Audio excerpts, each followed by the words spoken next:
Selamat sore saudara-saudara sekalian. Hari ini kami akan kembali menyampaikan kinerja data kesehatan yang kita himpun pada pukul 12.00 WIB pada tanggal 11 Juni 2020. Ini adalah data yang bergerak dari tanggal 10 kemarin pada pukul 12.00 WIB. Hari ini kita telah melakukan pemeriksaan spesimen sebanyak 16.702 spesimen. Sehingga total sampai dengan hari ini yang kita periksa adalah sebanyak 463.620 spesimen. Dari pemeriksaan sebanyak ini kita mendapatkan data konfirmasi positif COVID-19 sebanyak 979. Sehingga total sekarang ini akumulasi kasus positif kita menjadi 35.295 orang. Kalau kemudian kita teliti lebih lanjut, besaran angka ini kita lihat pada beberapa provinsi yang masih cenderung tinggi, di antaranya adalah Jawa Timur.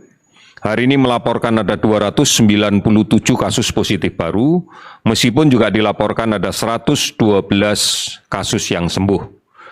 Kemudian Sulawesi Selatan, hari ini menambahkan kasus konfirmasi positif sebanyak 141 orang dan tidak ada laporan yang sembuh pada hari ini. Kemudian DKI Jakarta 128 kasus baru dan 144 kasus sembuh. Kalimantan Selatan 69 kasus baru dan 36 kasus sembuh. Sumatera Utara 45 kasus baru dan 12 kasus sembuh. Data selanjutnya dari provinsi ini kita mendapatkan 18 provinsi yang melaporkan kasusnya di bawah 10. Bahkan ada 9 provinsi dengan kasus 0, artinya tidak ada laporan kasus baru. Hal-hal yang cukup mengembirakan diantaranya Sumatera Selatan meskipun hari ini melaporkan 42 kasus baru, dilaporkan juga 55 orang sembuh. Kemudian Nusa Tenggara Barat. Hari ini melaporkan 11 kasus, ini lebih rendah dibanding kemarin, dan melaporkan kasus yang sembuh ada 44 orang. Kalimantan Barat hari ini tidak ada kasus baru, tetapi ada dilaporkan 7 kasus sembuh.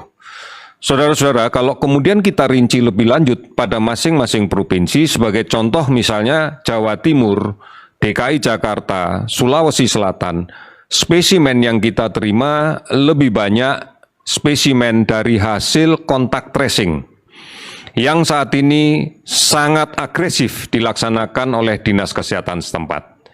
Ini adalah bagian dari arahan yang diberikan oleh Presiden bahwa sumber penularan yang ada di masyarakat harus dicari, yaitu dengan melakukan kontak tracing dan kemudian melakukan pemeriksaan.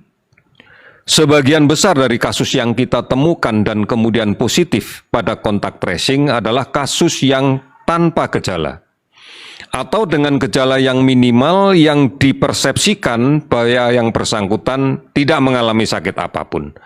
Inilah pentingnya bahwa kasus ini harus segera kita edukasi untuk bisa melaksanakan isolasi secara mandiri.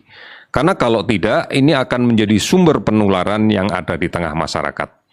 Oleh karena itu, kami mengingatkan kembali bahwa pada kasus-kasus tanpa gejala yang sudah terkonfirmasi positif dari pemeriksaan PCR atau melalui TCM, harus melaksanakan dan mematuhi protokol isolasi mandiri yang ketat.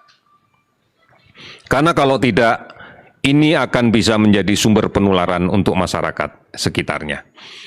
Total kasus sembuh sampai dengan hari ini yang kita rekap adalah 507 orang. Sehingga total yang sembuh adalah 12.636 orang.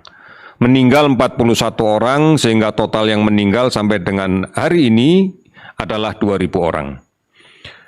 Saudara-saudara, 424 kabupaten kota telah melaporkan ada kasus positif terkonfirmasi di 34 provinsi. Ini yang harus menjadi perhatian kita, meskipun cukup banyak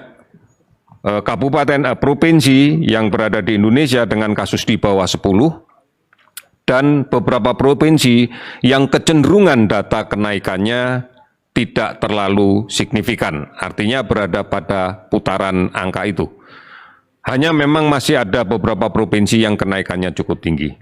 Oleh karena itu, kita juga masih akan terus melakukan pemantauan terhadap kasus ODP, dan total yang sampai saat ini dilaporkan oleh seluruh provinsi sebanyak 43.414 orang.